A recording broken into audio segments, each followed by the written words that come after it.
देश की famous digital entertainment company TVF पर उनकी हालिया रिलीज हुई वेब सीरीज एस्पिरेंट्स को लेकर चोरी का आरोप लगा है। ये आरोप लगाया है डार्क हॉर्स कहानी के लेखक नीलोत्पल मृणाल ने।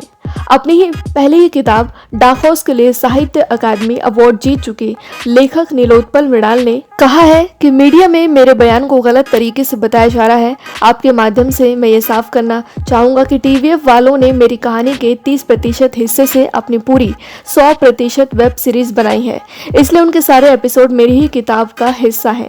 अगर आप मेरा फेसबुक देखें तो ये बात मैंने साफ साफ भी लिखी है, लेकिन फिर भी पता नहीं क्यों इस बात को लेकर मीडिया वाले कंफ्यूज हो रहे हैं। नीलोत्पल कहते हैं, जब ये वेब सीरीज रिलीज हुई तो मैंने ये देखी और पहले ही एपिसोड में मुझे इस बात का एहसास हो गया कि मेरी ही किताब से इस वेब सीरीज का कंटेंट चुराया गया है।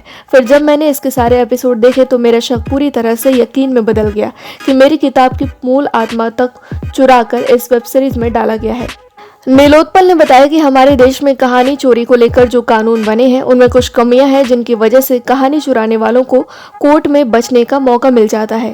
मैं आपको एक उदाहरण देता हूं कि अगर आपका मुर्गा चोरी हो जाए और आपको तब पता चले जब उस मुर्गे का चिली चिकन बन गया हो, तो बताइए कि कितना मुश्किल होगा आपको ये साबित करने में कि वो मुर्गा जिसका चिली चिकन बन गया है वो आपका ही है। ठीक वैसा ही किसी लेखक की कहानी के साथ भी ऐसा ही होता है। अगर कोई आपकी कहानी की मूल आत्मा को चुरा कर अपना कंटेंट बना ले तो आपको कोर्ट में ये साबित करने में कि वो कहानी आपकी है पसीने छूट जाते हैं। इसलिए इस मामले में कोई सख्त कानून बनाने की जरूरत है। नीलोत्पल आगे कहते हैं कि मैंने खुद यूपीएससी की तैयारी की है और अपने अनुभव के आधार पर मैंने ये किताब डार्क हॉर्स लिखी थी और इसी किताब के लिए मुझे साहित्य अकादमी अवार्ड मिला था। तो आप समझ सकते हैं कि मेरे लिए ये किताब कितनी मायने रखती है। एक लेखक के लिए उनकी रचना एक बच्चे की तरह होती है जिससे लेखक जन्म देता है और बाद में जब वो रचना फेमस हो जाती है तो वही रचना लेखक के लिए भरण पोषण का काम करती है। ऐसे में किसी लेखक की रचना चुराना बिल्कुल वैसा ही होता है जैसे किसी माँ से उसका बच्चा चुराना।